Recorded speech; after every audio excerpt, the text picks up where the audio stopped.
This is Fred Rachani of TSC News here to recap UFC 220, Miocic versus Ngannou, and Bellator 192. I was originally going to recap both separately, but these two events were running head-to-head. The Rampage Jackson-Chael Sonnen fight ran long. It seemed kind of boring. I was watching it from a distance because, of course, I wanted to watch Ngannou versus Miocic. And I thought, surely, the heavyweight title fight between these two monsters is going to be entertaining as hell. And more entertaining than the Bellator matchup. Now, in a weird, perverse, hate-watching way, it might have been. It might have been a little bit more fun than watching an overweight Rampage Jackson. But after round one, after round two, Jesus Christmas, I've never seen a fight go downhill so badly. Usually a bad fight's just a bad fight. You know, like Woodley and Thompson. I think off the top of my head, Crow Cop and Frank Mir. Was a terrible, terrible fight. Although at least it had a finish at the end where I think Frank Mir knocked him out cold with the knee. Jake Shields versus GSP, which I was there live at UFC 129. One of the all-time great UFC events that was marred by that horrible main event. You could probably put every Jake Shields fight on the list, so let's kind of exclude him. That's his gimmick. Man, just there's been some boring fights. I mean, I'm sure Damian Maia, Anderson Silva's been in some boring fights, but as far as a fight that on paper looked like fireworks, as far as a fight that on paper looked to be can't miss, it was either going to be Ngannou knocking the hell out of Miocic in the early rounds, or it was going to be Miocic weathering the storm and finishing him, much like Daniel Cormier has done with Anthony Rumble Johnson twice, or like he did tonight against Volkan Oezdemir in the first round. Well, unfortunately, we did not get that at all. And real quick, before I proceed with the recap of both of these events, I want to shout out all the people who bought TSC News merchandise. You can visit teespring.com/TSC-news-gear or click the link in the description. We appreciate it. And by the way, anybody that buys a t-shirt or a hoodie from us gets a nice call from yours truly. So just want to shout everybody out for the support. So yeah, let's start with the main event since I'm bitching and complaining about it. Going into this fight, Stipe Miocic wanted respect. Stipe Miocic wanted to be more marketable. Stipe Miocic wanted to be the guy to take the heavyweight division to new heights. And to be fair, he did, because he set the record for title defenses. He's had 3, which, you know, it's kind. When you think about it, it's kind of sad, but it makes sense. When you're a big-ass heavyweight fighting another big-ass heavyweight who hits hard as hell. I mean, with all due respect to Demetrius Johnson, who's a dominant champion, I think there's a difference between a 125-pound guy hitting a 125-pound guy and a 265-pound guy, or however much he weighs in the cage, hitting another 265-pound guy. Just saying. So he did successfully defend a title against Overeem. He defended it against JDS, and he defended it tonight against Ngannou via unanimous decision. This was not a fight I expected to go to decision. In the first round, great action. Ngannou tagged him, rocked him, socked him, but Miocic was able to get him down. Miocic was able to weather the storm. He hit him with a few good shots as well, and it looked like Miocic was going to go into the second round being able to finish Ngannou. And while he didn't finish him in round number 2, he did his thing, took him down. It was great. It was great. I'm thinking, all right, quick finish. You know what? Round 3, he's not going to make it out of round 3. Ngannou's going to live to fight another day. He's going to learn. And look, let's face it. Ngannou's still young. He'll be back. I'd like to have confidence that he'll be back. But then we got to round 3 and round 4 and round 5. And far be it from me to question the undisputed best heavyweight on the planet right now, but it seemed like Miocic could have finished this fight multiple times over. Now, maybe he was concussed, rocked and socked, punch drunk, whatever you want to call it. But obviously, he had enough awareness to take the guy down. Obviously, he had enough awareness to do some ground and pound here and there. Obviously, he had enough awareness after that first round to nearly lock in a rear naked choke. But from the rest of the fight, he kind of was just laying on the guy, riding the guy, holding him down. And Herb Dean didn't stand him up. Herb Dean just looked like this.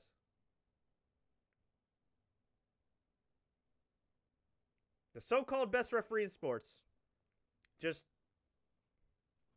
looked at them, stared at them, played pocket pool, checked the score of the Cavs game, checked to see whether Tyronn Lue got fired, checked to see which coach LeBron James hired, checked to see if, I don't know, checked to see if the NFC and AFC championship games were on yet. Time stood still. And this kept just going and going and going. And it was finally mercifully over. I think maybe in round 4. Ngannou hit Miocic with a big shot. And Miocic just immediately took him down. And I don't know what that says about either guy. I mean, Miocic is the champ and everything. And as the more experienced fighter who has better cardio and everything, I mean, you would think that he'd be able to finish the guy. And Ngannou just looked horrible. I mean, on the ground, he looked absolutely lost. It was just brutal. But if you told me ahead of this fight, if you predicted the future, you said, hey, Fred, Stipe Miocic is going to defeat Francis Ngannou in dominant fashion and hurt his marketability, I would have laughed my ass off. I wouldn't have believed you. I would have said, what? Are you kidding me? Of course not. But that's what happened. Miocic won the fight. He set the heavyweight title defense record. He's continuing his historic run at heavyweight, and statistically, he's one of the best of all time. And yeah, he deserves all the props in the world. He's had exciting fights before, but this was his chance to shine. This was his chance in front of UFC brass to prove that he's a marketable star. And what happened? He did the opposite. Now, that doesn't mean he doesn't deserve to be paid like a champ. Seems like he feels like he's disrespected. I think a lot of MMA fighters, especially the champions in the UFC, not named Conor McGregor, deserve some more money. But that's another story for another day. Miocic, he did himself no favor. Well, he did himself favors here. He kept winning. He lives to win another day. He lives to defend his title another day. Maybe, just maybe, if Cain Velasquez ever comes back from the dead, you know, he'll fight him. And if he beats Cain, I mean, I think I might cement him as the greatest heavyweight of all time. We shall see. But tonight, yeah, this was one of the most boring main events ever. And by the way, if you're enjoying this live recap right now, or you're watching after the fact, please feel free to click the like button, share this with all your friends, and subscribe to this YouTube channel. We had Daniel Cormier defeat Volkan Oezdemir. And I'm sorry, I mentioned it was round number 1. It was actually round number 2. My apologies. He defeated Volkan in round number 2.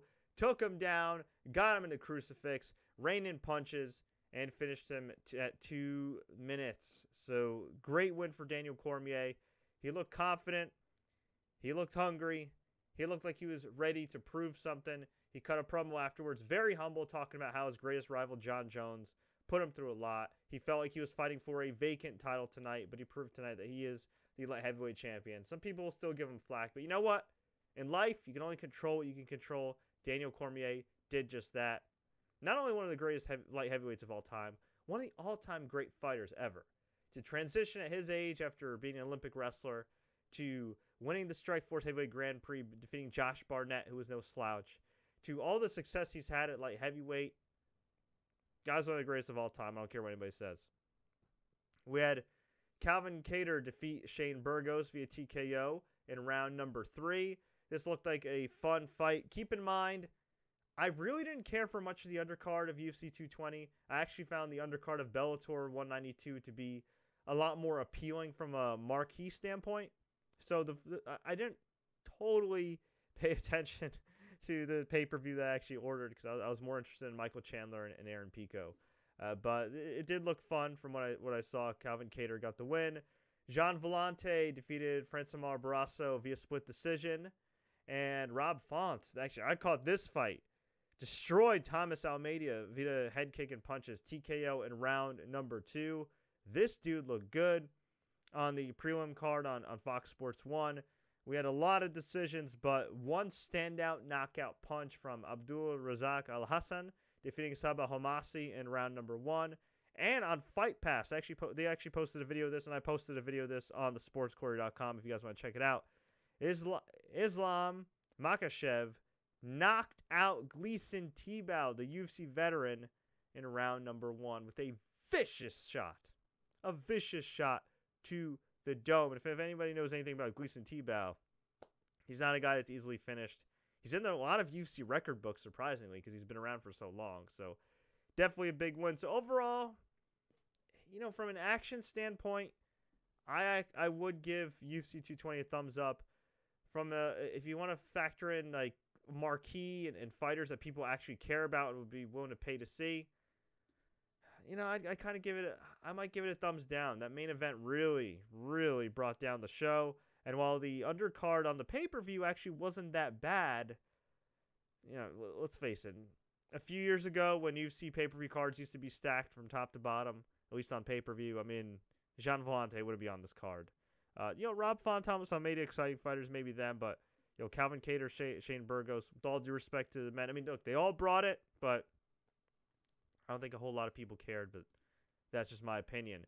And then we had Bellator 192, headlined by 2 main events, Rory McDonald and Douglas Lima for the welterweight championship, and Chael Sonnen versus Quentin Rampage Jackson in the first round of the Bellator Heavyweight Grand Prix. Yes, Chael Sonnen fighting at heavyweight and an overweight Rampage Jackson. But it made for an oddly fun spectacle, guys.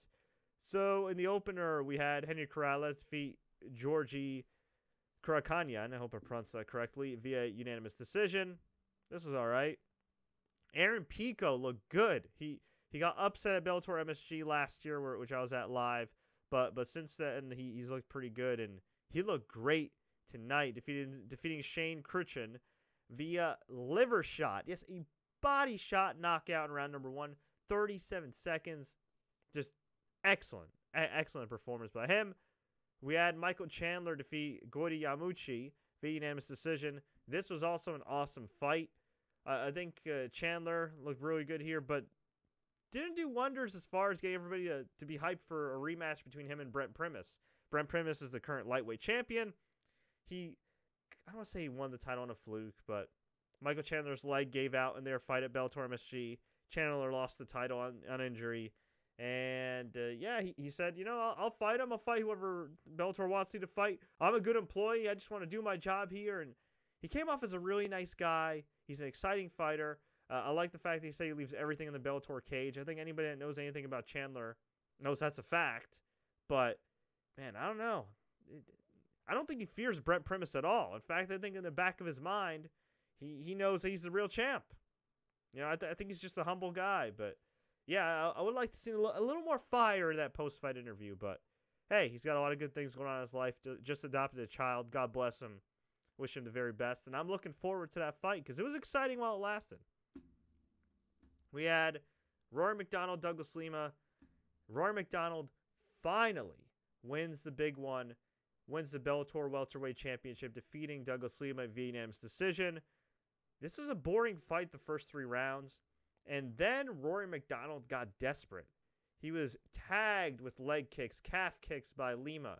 They were vicious. Ben Askren, the former Bellator Welterweight Champion, the undefeated former Bellator Welterweight Champion, mind you, said that Lima was the hardest kicker he ever faced, and seemed pretty evident tonight. I mean, there's a huge hematoma on the shin of Rory McDonald, but Rory was able to take Douglas Lima down in round 4 and round 5, rain some elbows, bust them up a bit, and before you know it, it was enough to win the unanimous decision and get that Bellator championship. But man, Rory McDonald, dude, this guy's gotten some big wins in his career, but he's had to go through hell in these fights. I mean, Robbie Lawler, Carlos Condit, those are fights he lost, but still, he hung in there.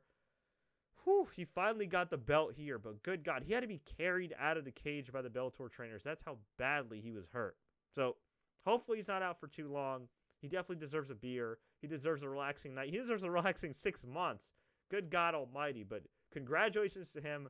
Finally, the Bellator welterweight champion. And finally, for the first time in a while, At least when it comes to a major name. You know, with all due respect to Matt Mitrione, I don't consider him a major name. Rory McDonald is a major name. He came through. He won the title. So, good for him. And he did it in exciting fashion at the end. And we had the main event, which some people would call the lame event. I thought it was a fun spectacle. It was only 3 rounds. Chael Sonnen defeated Rampage Jackson via unanimous decision to advance to the second round of the Bellator Heavyweight Grand Prix. He will face the winner of Fedor Emelianenko versus Francimar, which would have been a great fight 5, 6, 7 years ago. It might still be a fun fight, but yeah, this is a lot of lay and pray, a lot of Rampage Jackson getting tired. Some striking from Chael Sonnen, which was a bit of a surprise, but listen, man, it was a Legends fight. You take it for what it is. It was a fun spectacle. Trace Adkins sang the national anthem. I thought it was cool. From a pay-per-view standpoint, action standpoint, maybe you could make the argument that UFC was slightly better from top to bottom. But I'd say Bellator in general, especially for their big events, they're usually a better production. You know, they do it up with the entrance, with the pyrotech, well, not pyro, but you know, the smoke machines and everything else. It's very much a pro wrestling approach, and I like it a lot. And if you've never been to a Bellator, never caught one, definitely check out their big events at least. They're a whole lot of fun. So I think this was a thumbs-up show for Bellator 192, the first event on the rebranded Spike TV, the Paramount Network. As a former Spike TV employee, it breaks my heart to not see Spike TV in existence anymore, but hey, it is what it is. A lot of my former colleagues still have jobs there, are doing well there, and so I am very happy for them. Whew. Overall, though, I'd say a great night of MMA. It was exciting to go back and forth. A little annoying, too, because I did actually order the pay-per-view and have to keep tabs on both going on. But, hey, I had a lot of fun. I hope Bellator has a great year. I hope UFC has a great year. I hope maybe another MMA organization has a great year. Why not, man? The more places fighters can make money, the more money they can make, the better. So we'll see what happens, but what can I say? Bellator's heavyweight division, while not as talented as the UFC's, definitely looks more exciting right now and more interesting with the heavyweight Grand Prix. UFC, on the other hand, their top heavyweight prospect got brutally exposed, and their heavyweight champion, while a great fighter who's had great fights before, put in a kind of I hate to say because it was so dominant, but it was, what can I say? It was a dominant but boring performance when the lights were on brightest, and it's quite unfortunate. But folks, I want to hear from you. Did you like Bellator more or UFC more? Let me know. Leave a comment below. Tweet us, Facebook us. Do what you got to do. If you enjoyed this recap, please like, share, take care. Don't forget to subscribe. Visit thesportscourier.com for more updates. And until next time, everybody, as always, enjoy the fights.